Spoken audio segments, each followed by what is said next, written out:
Streaming from Oklahoma's own digital studio, this is Beyond the Bell, brought to you by the Oklahoma Education Impact Initiative. You're watching Beyond the Bell, brought to you by the Oklahoma Education Impact Initiative. In our first episode, we talked about why education matters for all Oklahomans. And today we're taking the next step, really digging into the challenges and opportunities shaping our schools of the future. Some may argue that the future is already here. How do our educators navigate this world of artificial intelligence? And that's where today's guests come in. They are experts in the field of artificial intelligence. We have Dr. Kathy Curry with us. She joined us in our first episode, and we had to include her in today's conversation because this really is her wheelhouse. Dr. Curry is the Williams Chair in Higher Education at Oklahoma State University and former Oklahoma Secretary of Education. She's recognized nationally for her research and leadership, and she is now focused on how artificial intelligence can shape the future of our schools. Dr. Curry, welcome back. Thank you. Also joining us today is Dr. Jentre Olsen, the Brock Chair of Innovative Educational Leadership at Oklahoma State University and leader of the AI in Education Echo Hub. His work helps schools explore how artificial intelligence can enhance teaching and learning while keeping the human connection at the center. A former teacher and host of the Innovating Education podcast. How exciting, Dr. Olsen. You focus on leadership, innovation, and the future of education. Welcome. Thank you for joining us this afternoon. Thanks for having me. It's great to be here. So let's start here. It's really hard to go anywhere, have any conversation, turn on the TV without something being touched by artificial intelligence. It's been incorporated into everyday life. I mean, I've got friends that have ChatGPT plan out their meals for the week. I mean, it really is everywhere. And of course, it is in education. So let's talk about why it matters for education right now. What is the framework for what that looks like, the landscape of it? It's already here. How are our educators approaching it, or how should they? So that's an excellent question. I think you're correct. I think it is going to change the trajectory of education. It changes the way students learn. It changes the way instructors teach. Obviously, that's at the heart of education. So our commitment has been to get in front of it, to understand it more fully, to understand its implications for education, both short-term and long-term. And that's why we're here communicating with you today to share some of our insight that we've gleaned. There is quite a bit that we don't know about artificial intelligence and how it will influence education in the future. That's why it needs to be a priority. Sure. Yes. Well, in our conversation last month, you said something that I have thought about often since that conversation was, we've got students that are not the same as they were even 5-10 years ago. We are working with students of the future, and our teaching, the way we teach them, the way that people should approach education really needs to evolve with that. The way that things have been is you have these students that have devices at the reach of a hand, but yet our teaching is behind, and we have to change our approach to the way that we are connecting our students. We have to meet them where they are, and where they are really is there's artificial intelligence there. So how can we harness that to our advantage? How can we understand the challenges of that? Dr. Olsen, I'd love to pick your brain. What are the challenges of trying to navigate this new landscape? Right, so I think artificial intelligence is coming to us at a time of schooling that's just really primed for serious momentum and change. I mean, teachers at this point in time are overextended, and students are hungry for individualized personal learning outcomes and options. And so artificial intelligence has the capacity to meet both of those needs. I don't see AI, if we can say that, as replacing schooling in any way, but it will just enhance the work that we're doing. We can't go back to a status quo way of learning, but we have to, together and collaboratively, reimagine a new future for education, and it's very exciting. Okay, I love what you said. We have to use it to enhance what we are already doing. When I think of AI, I think of, it's doing the thinking for me. And that is a very important distinction. That is not the point of AI. That's not how it should be used in schools. So how do you use that tool in that way? How do you incorporate it? Yeah, that's a really good question. It's incredibly important for us to fully understand what AI is. Students should not just be using AI or working with AI, but they need to be working on AI. They need to understand what AI is. And if we're just saying, hey, use AI, but we're not really teaching them how, when, where, what, and why they should be using AI, then we're missing the boat completely. Much like in a great investigative journalism uses lots of questions to get to the heart of a matter, we have to be asking a lot of questions right now and having collaborative conversations. I'd argue that teachers need to be leading that conversation, but when we understand that, in collaboration with parents, we can ensure that students not only are just replacing their learning with AI, but again, enhancing it. And I can give some good examples of how that's possible, but I'm sure Dr. Curry has something to say as well on that topic. Well, absolutely. One of our greatest concerns, the large language models, absolutely, they'll produce an answer for a student in an instant. That's not the kind of AI use that we're advocating. We've actually become quite involved with Khan Academy and their platform of Khanmigo, which uses a Socratic method, which it gives a student a one-on-one tutor, which we all know the benefits of one-on-one tutoring. The fact that AI is scalable and every single student could have a one-on-one tutor, and the AI aligns itself with the student's abilities and can adjust and adapt based on a student's ability, leads us to believe it's a very strong support for student learning. So those are the ways that we envision AI being used in education, not in the way a student would go in and ask a question, solve this problem for me, or help me write an essay for whatever class. There actually is some research out of MIT, Dr. Olsen and I were talking about it just this morning, that suggests that the use of AI to replace that cognitive dissonance, that problem solving, can actually lead to a decline in cognitive connectivity.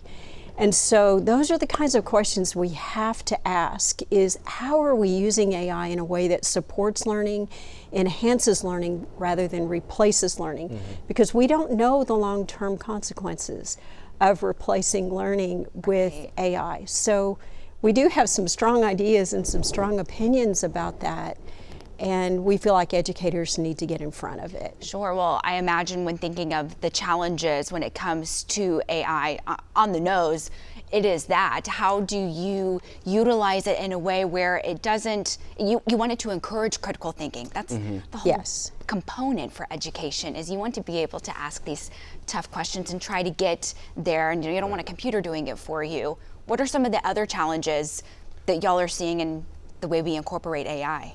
So for anyone who's used AI at home, everybody's using ChatGPT in different capacities, like exercise planning, meal prepping, all of these things you said. Decorate my house for me. Decorate your house. It comes down to plan a vacation for me. Yes, for sure. It comes down to prompting. And students sometimes aren't always excellent prompters, and they have to be taught even how to use AI in a way that they can prompt perfect, like in a more ask better questions again. So when a student is saying, write a 5-paragraph essay on Harriet Tubman, and ChatGPT can spit that out in 5 seconds or less, is that student learning anything about writing? No. And the MIT article would suggest that they're enhancing their cognitive debt and actually losing gray matter. They couldn't actually recall anything about Harriet Tubman because ChatGPT did all the work. So like an example Dr. Curry used, which was Khan Academy. Within their Khanmigo Smart AI Tutor, they have a essay tutor that helps students write. So if a student was to ask Khanmigo, for example, write me a 5-paragraph essay on Harriet Tubman, it's not going to spit out a 5-paragraph essay. It's going to say, well, what do you know about Harriet Tubman? And it's going to be more of a Socratic back and forth model, which is why we want to promote and also teach parents, teachers, students, administrators how to ethically and responsibly use AI, because students aren't learning anything if it's a plug and play model. Well, and that would be, as a parent, that would be my hesitation from using it. But on the other hand, it's already here. They're going to get to it whether we like it or not, they being students. So how can we guide them to the right tools, the right programs? We know that schools are already utilizing AI. Are there specific programs that, in y'all's positions, that you would encourage educators to look at? Are there some that y'all are that excite you that can be incorporated in the classroom already? Definitely, yeah. So I think, yes, there are a variety of programs that are used across the state. Some of those programs are teacher-facing, which means that they will support a teacher in writing lesson plans, grading, those kind of things. Some of them are student-facing, so they might help with reading or even math tutoring, those kind of things. But we have found one, and Dr. Olsen told you about it, that actually does both. And we feel like both a student-facing and a teacher-facing side is very important, because what happens is you link that data. There's real-time data. A teacher can assess student progress in the moment and adjust lessons to meet the needs of that student. The teacher can also track mastery and the kinds of questions that students are asking to see where the gaps truly are. That's impressive. That's the kind of efficiency that we need, because what it does is, you know, the question that everyone is asking is, will AI replace the teacher? We're envisioning a world where AI will give the teacher more time to interact with students and build those kinds of relationships that are absolutely needed for learning, by making the teacher's tasks more efficient and giving her greater insight into student needs. Well, I think you just said it right there, that the goal is efficiency. Imagine all of the time that a teacher could have to really focus on maybe the student that needs that extra 10 minutes, that extra little bit of help, as opposed to spending that time planning, doing lesson plans, or whatever tasks that AI could be used to really free up some more time. Yes. And same with students that do need the help. They're able to identify that key area. Hey, they need a little bit of help with this reading comprehension. Whatever it is, they're able to use it that way. What is likely to happen as AI use expands? We've got a really key opportunity here. AI is far enough along that it is being used. We need to incorporate it, embrace it, but it's still new enough that where we can really get on top of it now to make it as effective as possible for schools. Yeah, I think that when we allow teachers to lead this innovation, education is going to win. We need to put teachers front and foremost. They're the ones doing the work in the classroom. You know, research says teachers are the change agents of education. And to have a really systemic approach in Oklahoma is wise, because we can all learn from each other in that way. When we have multiple schools or different districts doing different approaches to AI, that can be exciting, and they can maybe find new and innovative programs. But also, if there's a rollout that is systemic and thoughtful, and teachers are leading that charge, we can learn professionally in professional learning communities, we can collaborate, we can understand what's working, what's not working. But the worst thing that we could do is not be talking about it. We have to be out in front, as Dr. Curry mentioned, having this conversation and including parents into the conversation as well, because a lot of times where students are going to be using artificial intelligence is in the home, doing their homework. And if parents aren't tight partners in that relationship, students are going to diminish their learning instead of allow AI to enhance their learning. But one example that Dr. Curry was giving that I thought would be important is we all, remember back when we were in high school and the teacher said, what? Show your work.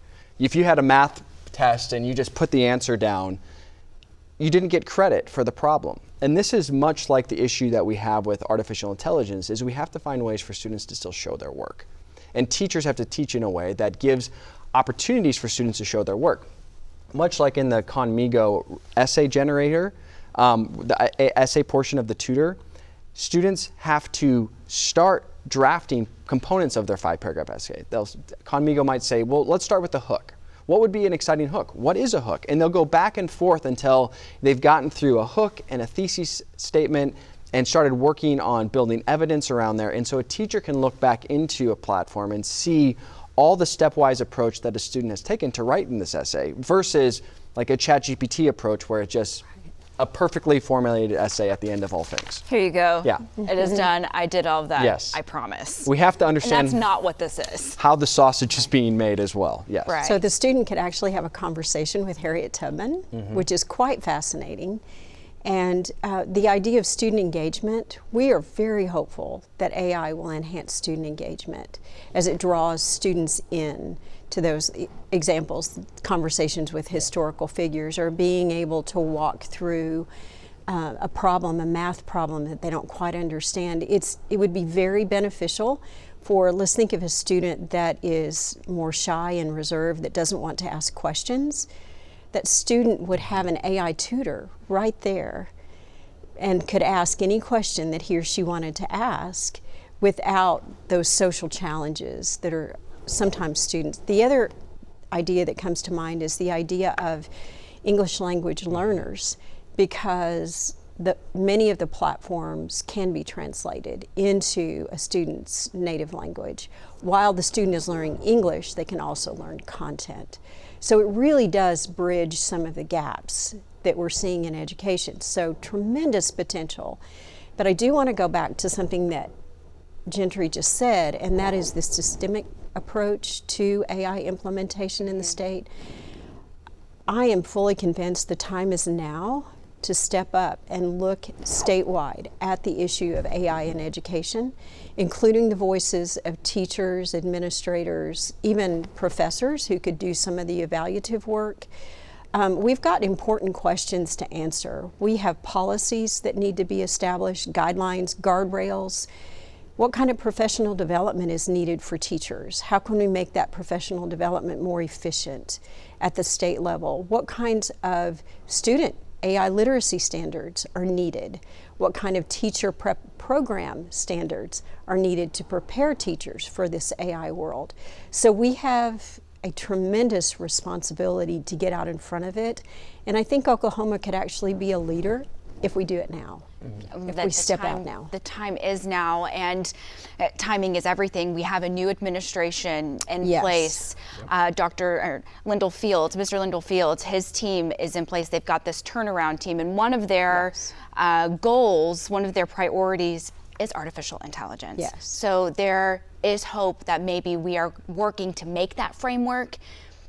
In your opinion, how long would that take? I mean, you just laid out a major task ahead. How do we do that? What does that look like? I think it has to happen at the state level. I think it has to happen even beyond the level of the Oklahoma State Department of Education, where we pull a task force together, maybe of superintendents, teachers, higher ed representatives, policymakers, to look at all of the factors that need to be considered for effective AI implication in the state.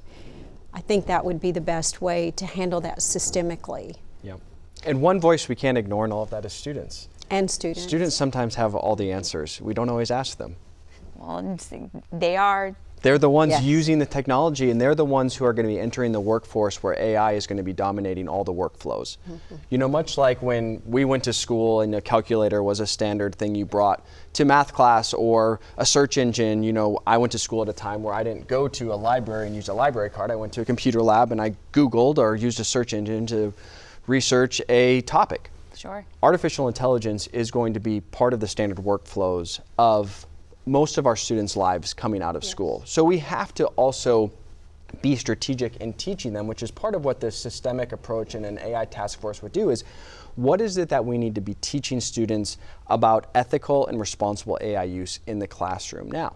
And that has to be standardized across all of our state, because we don't want to have any of our students left behind. We want to make sure all of our students are prepared for the future workforce that they're going to be, you know, graduating into. Sure, and we want them to be leaders in that space, and we want to, I've said this before, have a seat at the table, and it's hard to have that when we don't have a system that is ready for them to support that and help them be successful there.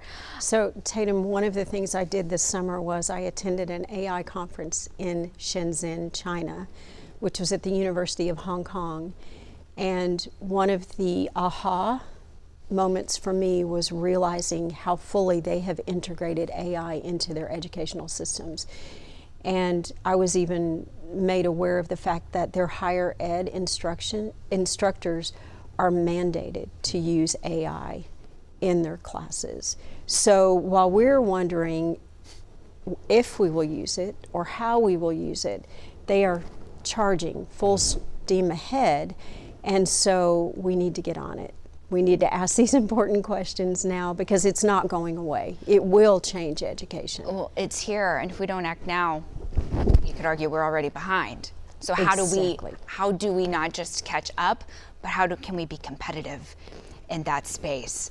That's a big task. Well, going back to kind of a previous kind of topic of conversation, we talked about AI replacing teachers or learning, and I think part of the solution is in our teachers. AI is not going to replace teachers. In fact, AI calls for a need for even greater and excellent teachers, because teachers do the human work of schooling that AI can't do. AI can reason, adapt, think in a human fashion using large language models and finding patterns in data, and it's miraculous what it can do.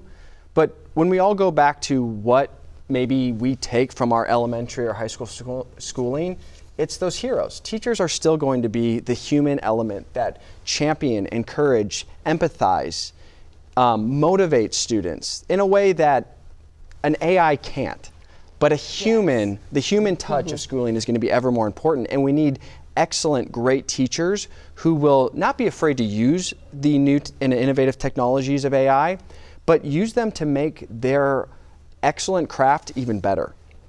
Because they are experts in the field, and we need to raise the professionalization of teaching. I know this is a very, very passionate topic of Dr. Curry's, but we have to raise the level of professionalization in teaching, and that is a cultural event. Oklahoma needs to rise to the occasion collectively to understand that our teachers are our heroes, and our teachers are excellent professionals in their field and need to be treated as such. And therefore, when we can recruit and retain excellent teachers who aren't afraid to use new technologies, but to be able to differentiate a lesson plan in a few minutes into 3 different ways of learning that meet the individualized needs of different students, that's what artificial intelligence can do.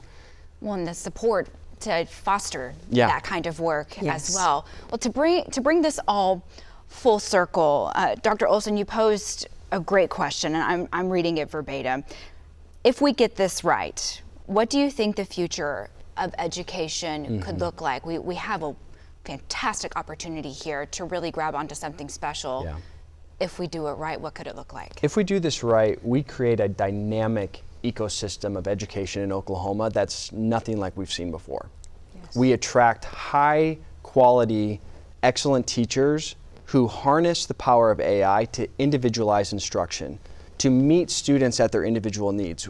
We can't teach to the average, which is what we've done in schools for decades.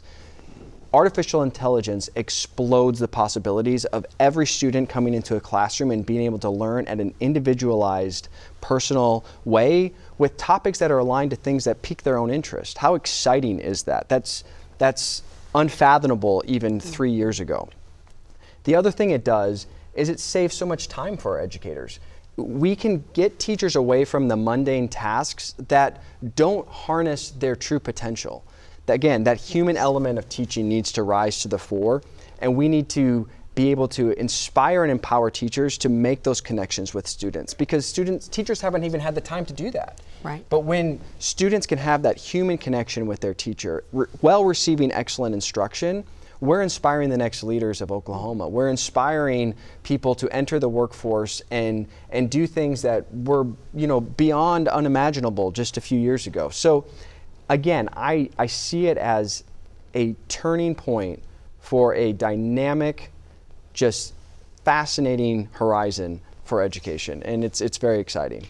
Do you think there is support there at the state level to really implement this statewide? Are there conversations that it is a point of priority for our turnaround team? Do you think it's really there to make this happen? I think we need to make it more of a priority. I think there's quite a bit of interest. I think we're asking a lot of the right questions, but I think we need to be very purposeful about our approach and what we do. I read an article by Michael Fullen, who's one of the top researchers in systems, education as a system. And he said, we're asking questions about how to fit AI into our current system. What we need to do is ask the question, how do we alter our current system to fit around AI? Because it's here. and we can't go back to the old ways of doing things. I feel strongly that teachers need to be at the center of those conversations, and I also feel strongly that we need to include experts. We have such talented educators in this state.